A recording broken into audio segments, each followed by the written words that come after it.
story. I don't know if some of you may have heard it, but it's the parable of the two farmers. So basically what was happening, it was a drought, and the farmers desperately needed rain. And so God told both of the farmers, I'm going to send rain. One farmer said, okay, and did nothing. The other farmer went out and prepared his field. He prepared the ground, he planted some things, because he was expecting rain from God. Which one of the farmers do you think actually got the rain? Yeah, exactly it. The farmer that actually prepared his land is the one that God sent the rain to, because just like the scripture said, faith without works is dead. You can hope and you can believe all you want to, but it's not going to happen unless you put some action behind your actual words, behind your hope, behind your expectation. And I feel like a lot of times we do that too much. I mean, you know, we are supposed to rely on God, but we in addition have to do what we have to do. Like, we have to participate in our blessing, like our First Lady has told us before. So a lot of times we don't necessarily believe what God is saying because we don't believe God to be who he is. Like, we know that God is the creator of all things, but we don't expect him to do great things in our life for whatever reason. We may consider God to be like the father that we had that never was a man of his word, or a person who may have hurt you in the past, but God is not like that. So I want us to turn to our first scripture, which is Psalms 41:10. And while you guys are getting that, it is easier to say you believe and then not actually act upon it, because that's what happens. We'll be at church and it'll be high energy, and we'll be like, okay, you know, this is sounding good to me. But then when we go home, we don't actually put any action behind what we're saying, because we know actually we don't believe what we're saying. And so that has to be fixed. So Psalms 46:10, it reads, "Be still and know that I am God." And I'm going to stop right there.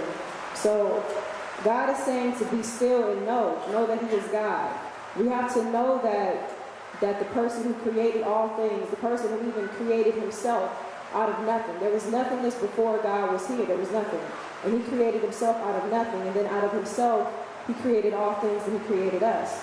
So we have to be still and know that about our God. We have to know that he's the creator of all things, and that whatever we're going through or whatever we have before him, nothing is too big for a God that created everything. Just think about that. I don't think that we honestly think about the greatness of God. I mean, we're on this planet that's a part of a solar system, that's a part of a galaxy, that's a part of a universe. God created all of these things, and we think that he can't handle us getting our light bill paid. He can't handle us getting our so-called rent paid. These are things that God can take care of because he's bigger than all the problems that we have in our life. And if we believe that he is bigger than those things, then he'll do it for us. But we have to believe these things, and then we have to put some action behind it. You can't say, God, I need my light bill paid, or whatever the case may be, and then sit at home and not get a job or anything. You know what I'm saying? That doesn't match. And then you say, well, God doesn't work. No, you're not working. You have to put some work behind your words and then give God something to work with. Amen? Now, the next thing I want us to go to is a lot of times we won't believe what God is saying because we don't believe in ourselves. Like, we've been taught by society and the things that are on TV and the things that we see that we're less than, that we don't amount to anything. And even sometimes going to other Christian churches, you'll hear stuff like, you know, I know God, I'm not worthy, I'm a low down dirty wretch, I'm a worm. Well, God never said that about us. He never said we were low down dirty wretches or worms or anything like that. The only thing God told us is that we are God's. Because if we are made in the image and likeness of God, and we know that God is God, then what does that make us? A God. That makes us gods, exactly. And I'm not just talking, I'm just not making this up, so I want everybody to turn to Psalms 82:6. Because I want you guys to see this for yourself. It's not something I'm just saying because it sounds good, but it's the truth. Amen. And I'm actually going to start at the first verse, Psalms 82:1. And it reads, God standeth in the congregation of the mighty. He judges among the gods. How long will ye judge unjustly and accept the persons of your wicked? Defend the poor and fatherless, do justice to the afflicted and needy. Deliver the poor and needy, rid them out of the hand of the wicked. They know not, neither will they understand. They walk on in darkness. All the foundations of the earth are out of course. And I'm going to stop right there. So when God is talking, it's saying that he's judging, he's standing among the gods, he's standing among us, and he's talking to us in this passage. And when he says all the foundations of the earth are out of course, he's not talking about the actual earth. He's not talking about plate tectonics or anything like that. He's talking about the men, the foundations of the earth, the people that are supposed to run the earth are out of course because we don't know who we are. And if we don't know who God is and we don't know who we are, we can't be useful to anybody. So I think it's the next verse that he says what I'm talking about. He says all the foundations of the earth are out of course.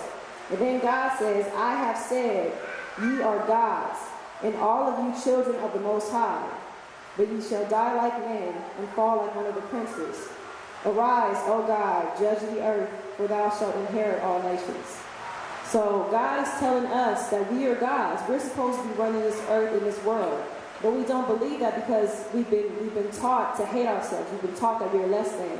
We've been taught by society that I'm just gonna be real with it. We've been taught by society that black people are less than, that we don't look a certain way, that we have to cater to all the standards of this world, when that's not the way things should be. And then we've been taught by the traditions of man and old religion that we're low down dirty wretches, and that is not what God said at all. That's not what he says about us. He says that we are gods and that we are children of the Most High God. And once we start believing that about ourselves, we'll be able to do the things that God has called us to do. So we really have to believe these things. And I know some of you Bible scholars out there may be saying, well, that's Old Testament. You know, that's done away with. Jesus came and he done away with the law. Well, I want to take you to John 10:34 because that's when Jesus says it himself. So John 10:34. And I have the Bible, the version that it's the King James Version Bible, and it has the words of Christ in red. So in my Bible, John 10:34 is in red, which means that Jesus said this. John 10:34 states, Jesus answered them, is it not written in your law, I said, ye are gods. So that's what Jesus is telling us. Just to affirm what he said in the Old Testament, he's saying it again in the New Testament. That we are gods and we have to look at ourselves as that way. We have to look at ourselves as such. We can't go around the world thinking that we are less than and God's not going to do things for us because he doesn't love us. Because that's not the case at all. God loved us so much that he laid down his life for us. We were that valuable to him that he gave his only begotten son who didn't know sin for all of us. So we have to carry that with us at all times and know that we're capable of greatness, not just because we are children of the Most High God, but because God has loved us so much that he died for us. He died for us to have the promises that he promised to us, and he died for us to know that we are gods and we're made in his image and his likeness.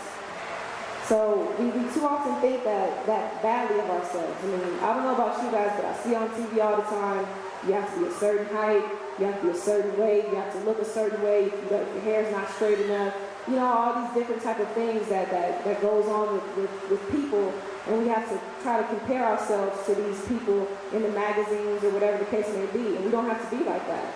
We be comfortable within ourselves and know that we're children of the Most High God. Amen. And that's the highest calling that you can ever receive.